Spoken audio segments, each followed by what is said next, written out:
कर्क लग्न की कुंडली हो और सप्तम भाव में शनि स्थित हो तो आपका विवाह लेट से होगा, बहुत जो है परेशानी के साथ होगा। पत्नी आपकी आपके कलर से डाउन हो सकती है। शनि सैन्य सैन्य धीरे धीरे यानी लेट से विवाह, ऊपर से आपकी पत्नी देखने में अच्छी नहीं होगी। आप अगर स्त्री हैं तो आपका पति आपसे कलर में डाउन होगा, देखने में आपसे कम अच्छा होगा। लेकिन शनि थोड़ा गंभीरता देता है, गंभीर होगा, कम बोलने वाला होगा। लड़के के भी कुंडली में उसकी पत्नी कम बोलने वाली होगी और बहुत से बातों को छिपाने वाली होगी। हर बात खुलकर नहीं बताएंगे, बहुत से बात छिपाएंगे। अचानक आपको बहुत कुछ पता चलेगा। कुछ घटनाएं ऐसे होंगी जो आपको अचानक पता चलेगा। कभी कभी जो है इस गंभीरता के कारण आप व्यवहार को नहीं समझ पाएंगे, आप अपने ही जीवन साथी के व्यवहार को नहीं समझ पाएंगे। और कभी कभी जो है ऐसा समझिए कि खुलकर बोलने के कारण या खुलकर रोमांटिक नहीं होने के कारण आपको नीरसता फील होगा, यानी कि शनि थोड़ा रोमांटिक नहीं होता है।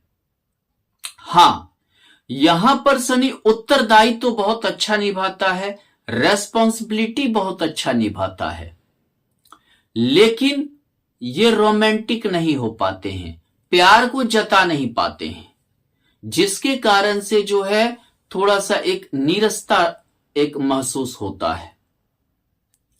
कभी कभी ऐसे में पति पत्नी में से किसी एक को रोगी भी हो जाता है, बहुत बार रोग या कोई बड़े रोग से जूझना पड़ता है। ऐसे स्त्री अपने मायके पर ज्यादा ध्यान देती है। अगर कोई लड़का है और ऐसे लड़की से शादी हो, उसके कुंडली में सप्तम कर्क लग्न की कुंडली हो, सप्तम भाव में शनि हो, तो उसकी पत्नी मायके के पक्ष वाले को ज्यादा ध्यान देती है, ज्यादा महत्व देती है, कभी कभी आर्थिक भी मदद करती है। कर्क लग्न की कुंडली हो, सप्तम भाव में अगर शनि के साथ चंद्रमा स्थित हो, यानी समझिए विष योग। हालांकि ये आलसी, आपका जीवन साथी आलसी होगा, लापरवाह होगा, काफी आलस्य रहेगा, काफी लापरवाह होगा, परिवार पे ज्यादा ध्यान देने वाला नहीं होगा। अगर आप लड़का हैं तो आपकी पत्नी इतनी आलसी होगी, जल्दी खाना नहीं बनाना, जल्दी घर का काम पे ध्यान नहीं देना, गंदा रहना और यह समझिए कि लापरवाह रहना। दूसरी बात है, आप अगर स्त्री हैं तो आपका पति लापरवाह होगा, बहुत बार कमाना नहीं चाहेगा, बहुत बार आप पर ध्यान नहीं देगा, बाल बच्चे पर ध्यान नहीं देगा, इस टाइप से हो सकता है। दूसरी बात क्या है कि यहां पर चंद्रमा शनि के कारण यह समझिए कि झूठ भी ज्यादा बोलेगा, जीवन साथी झूठ बोलता है। कर्क लग्न की कुंडली हो, सप्तम भाव में शनि और सूर्य का युति हो, यानी दोनों मार्केश, द्वितीय ये सप्तमेश और अष्टमेश का युति, दोनों मार्केश और अष्टम का भी युति, यानी कि समझिए कि आपका वैवाहिक जीवन बहुत ही खराब गुजरने वाला है। पति पत्नी के बीच में हमेशा मतभेद, हमेशा जो है किसी भी बात, छोटे छोटे बात को लेकर मतभेद हो जाएगा। दूसरी बात क्या है कि अगर आप स्त्री हैं तो आपका पति कहीं दूसरे के ही कामकाज में लगा हुआ रहेगा, सामाजिक चीजों में ही लगा हुआ रहेगा, आप पर, आपके बाल बच्चे पर ध्यान नहीं देगा। दूसरी बात, यहां पर पैसा उतना जीवन साथी नहीं कमा पाता है। लड़की है तो आपका पति उतना पैसा नहीं कमा पाएगा, उतना यानी कि आपका जीवन स्तर अच्छा नहीं कर पाएगा, जिसके कारण की काफी परेशानी होगा। बहुत बार डिवोर्स के भी योग बन जाते हैं, काफी संघर्ष के बाद ऐसे लड़के का विवाह का योग बनता है। लड़की भी हो तो उसकी उम्र पर विवाह होता है। कई बार विवाह टूटता है, उसके बाद विवाह के योग बनते हैं। अगर मान लीजिए कि यहां पर देखें तो शनि और सूर्य के कारण डिवोर्स के भी योग बन जाते हैं। जीवन साथी का समझिए कमर में, पेट में, पैर के हड्डी के जोड़ में दर्द इत्यादि भी रहता है।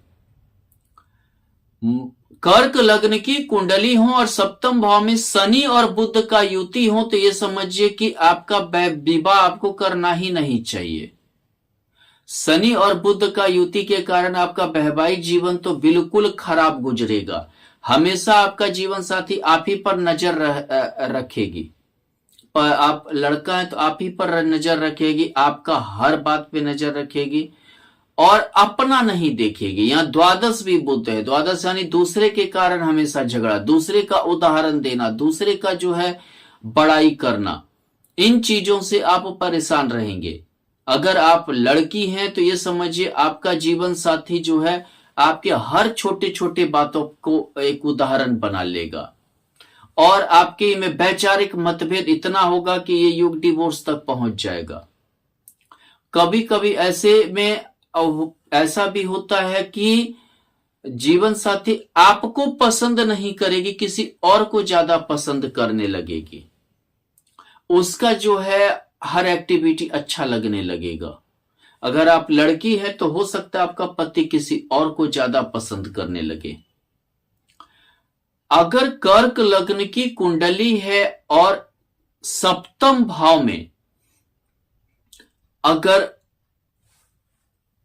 शनि के साथ शुक्र स्थित है तो यह समझिए कि आपका विवाह अनमेल टाइप का होगा। हो सकता है कि आप लड़की हैं तो आपसे बहुत ज्यादा उम्र दराज लड़के से आपका विवाह हो जाए। अगर आप लड़का है तो आपका हो सकता है कि या नहीं तो बहुत छोटी लड़की से शादी हो जाए या बहुत बड़ी लड़की से शादी हो जाए, उम्र में बड़ी रहे, मैच्योर्ड रहे, या समझिए बराबर तो होगा ही लेकिन मैच्योर्ड रहेगा, गंभीरता रहेगी, महत्वाकांक्षा रहेगा जीवन साथी में। लेकिन सबसे बड़ी बात क्या है कि एक मतलब कि एक जैसे क्या होता है पति पत्नी जैसा एक फीलिंग नहीं आ पाएगा। बिजनेस अगर एक साथ करे तो अच्छा रहेगा, धन भी एक साथ अच्छा कमाएंगे, विचार भी जीवन साथी का अच्छा होगा, लेकिन एक जिसको बोलते हैं वैवाहिक जीवन का एक रोमांस टाइप का वो नहीं आ पाएगा। यानी कि यहां पर ऐसा समझिए कि आप कमाने में या उत्तरदायित्व तो निभाने में या एक दूसरे का इज्जत ही जोगने में रह जाएंगे। देखने में भी ऐसे में क्या बहुत अच्छा नहीं मान सकते, जीवन साथी बहुत अच्छा नहीं होता है। अगर कर्क लग्न की कुंडली हो और सप्तम भाव में शनि के साथ मंगल हो गया तो हो सकता है कि आपका जीवन साथी बिल्कुल बेलज हो, समाज का कोई परवाह ना हो, समाज की कोई चिंता नहीं हो। अगर आपने लव मैरिज कर लिया, अगर आपने लव मैरिज कर लिया तो आपका सत्यानाश होना जरूरी है। वहीं से आपका समझिए आपका डिमोशन जिंदगी का होना चालू हो जाएगा। विवाह लव मैरिज किए नहीं कि डिमोशन शुरू हो जाएगा। विवाह के बाद लड़ते झगड़ते ही दिन बीतेगा, समाज जान जाएगा, समाज में प्रतिष्ठा नहीं रहेगी, सोसाइटी में प्रतिष्ठा नहीं रहेगा, मतलब आप हर तरह से खत्म होते चले जाएंगे और आपके डिवोर्स हो जाएगी। आपके लड़ाई के कारण हर कोई समाज, घर, परिवार सब परेशान रहेगा, जिसके कारण दूरी बन जाएगा। यहां मंगल मांगलिक कुंडली भी बनाता है और शनि के साथ द्वंद्व योग भी रहता है, यानी कि हर तरह से आपकी बर्बादी शुरू हो जाएगी। आपका काम धंधा से लेके हर चीज जो है दिक्कत में पड़ जाएगा। आप इतने टेंशन में रहेंगे कि आप कुछ करने योग्य भी नहीं रह जाएंगे बहुत बार। अगर कर्क लग्न की कुंडली हो और सप्तम भाव में अगर शनि के साथ गुरु की युति हो तो ये समझिए कि सप्तमेश भाग्येश का युति हो गया और षष्ठेश और अष्टमेश के भी हो गया। हालांकि यहां आप राइज तो करेंगे लेकिन आपका विवाह बहुत लेट से होगा। दोनों मंद गति ग्रह है, बहुत ही लेट से होगा। हालांकि विवाह के बाद प्रगति होगी, हालांकि डिवोर्स के भी योग नहीं बनेंगे, लड़ाई झगड़ा होंगे, हालांकि आप थोड़ा स्वतंत्र भी छोड़ देंगे, अपने जीवन साथी को स्वतंत्र भी छोड़ देंगे, वो कुछ भी करे उतना दखल आप नहीं देंगे। अगर आप लड़का हैं तो आपका जीवन साथी हो सकता है मायके की ओर ज्यादा ध्यान दे, लेकिन आप उसकी परवाह नहीं करेंगे, उसका बहुत ज्यादा आप रोक टोक नहीं करेंगे। हालांकि आपके जीवन साथी में सेवा की भी भावना होगी, लेकिन यहां गुरु नीच का है तो आपका विवाह आपसे हो सकता है कि जाति में भी नीच में करा सकता है, ये जीवन स्तर में तो नीच होगा ही, जीवन स्तर में आपसे कमजोर घर में विवाह होगा। अगर आप लड़की हैं तो आप जिस जीवन स्तर में रह रही हैं तो उससे आपका नीचे ही होगा विवाह। गुरु यहां नीच का हो गया, लेकिन भाग्येश और सप्तमेश का युति के कारण विवाह के बाद संघर्ष के कारण आप प्रगति भी कर सकते हैं।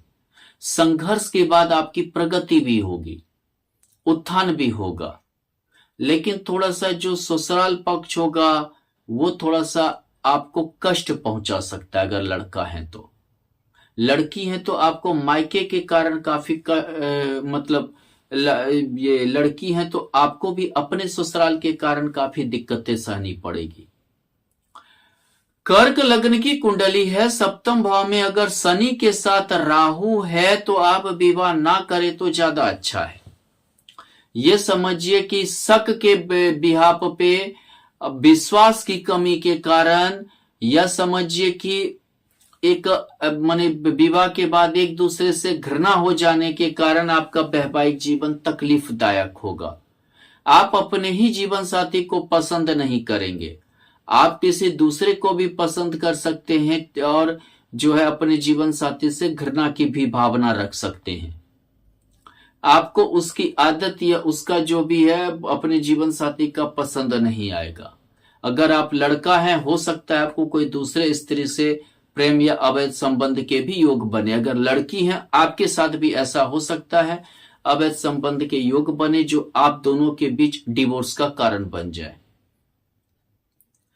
कर्क लग्न की कुंडली है और सप्तम भाव में शनि के साथ अगर केतु हो गया तो ये समझिए कि आपका विवाह किसी काम का नहीं रहेगा। आप पति पत्नी हैं भी नहीं भी हैं, यानी कि ये भी एक कंफ्यूजन रहेगी, यानी कि विवाह के बाद भी आपका समय कंफ्यूजन में ही गुजरेगा। कोई आपके अंदर कोई एक भावना नहीं जागृत होगा, रोमांस नहीं जागृत होगा, किसी भी तरीके का कोई भी समझिए कि एक वैवाहिक जीवन जैसा एक्टिविटी नजर नहीं आएगा, वैसा कोई प्रेम नहीं झलकेगा। और यही कारण है कि आप दोनों मतलब कि नीरस वैवाहिक जीवन गुजरेंगे, कभी कभी अकेलापन ले आएगा और अकेला ही ज्यादा व्यतीत करना अच्छा समझने लगेंगे। बाल बच्चे की भी कमी रहेगी और दिक्कत में रहेंगे। आर्थिक परेशानी के कारण भी आप जूझ सकते हैं। जीवन साथी व्यवहारिक नहीं होता है, व्यवहारिक नहीं होना यानी कि समझिए कि मंद बुद्धि टाइप का एक समझिए कि लक्षण पाया जाता है। धन्यवाद।